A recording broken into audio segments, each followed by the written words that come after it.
La psychologie pour les débutants. Les bases du NLP, de l'inconscient, du développement personnel et des techniques de manipulation. Développez votre confiance en vous et pratiquez la pensée positive. De Conrad Sewell, lu par Antoine Bernard. Introduction. Les bases de la psychologie. Lorsque nous parlons de la psyché, nous faisons référence à des processus aussi bien conscients qu'inconscients. Ces paramètres psychologiques comprennent notre comportement et notre vécu. Un puzzle qui révèle les attitudes, les expériences de vie et l'ensemble des opinions.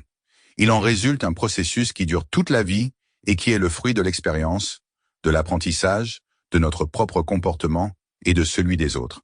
C'est ce que l'on appelle aussi la psychologie quotidienne, que nous avons reçue de manière implicite par notre éducation, nos parents, l'Église et l'école. Au cours de notre vie, nous sommes manipulés par les médias, la télévision et Internet. Notre psychisme se laisse parfaitement diriger et guider, et ce aussi bien dans le sens positif que négatif.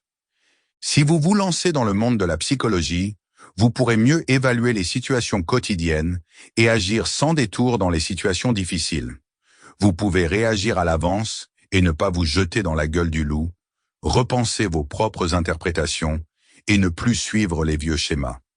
Même si vous voyez plus clair dans vos coulisses et dans celles des autres, ne confondez pas la psyché avec l'âme. Cette dernière fait allusion à l'immortalité et n'a généralement rien à voir avec la psychologie en tant que telle. Il s'agit davantage d'ésotérisme que de comportement humain. Les bases de la psychologie se construisent donc dans des sous-disciplines comme la gérontopsychologie, la psychologie du développement, la psychologie comportementale, la psychologie de l'adolescence et la psychologie de l'apprentissage. La sociologie, la gérontologie et la gérontologie sont également intégrées dans les domaines des soins sociaux. Ces bases servent à leur tour à la neurologie, à la diététique et à l'hygiène, à l'anatomie, à la pharmacologie et à la gériatrie. Toutes ces disciplines englobent la psychologie au sens large. En tant que débutant, vous vous familiarisez avec les matières de base et pouvez ensuite améliorer et élargir vos connaissances en fonction de la discipline. Définition de la psychologie.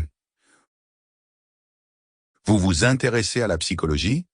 Si oui, vous êtes confronté à la science des formes et des lois de l'expérience et du comportement. En tant qu'individu, nous apprenons dès notre premier souffle à faire usage de l'introspection. La définition de la psychologie n'est rien d'autre que ce que nous faisons, ressentons.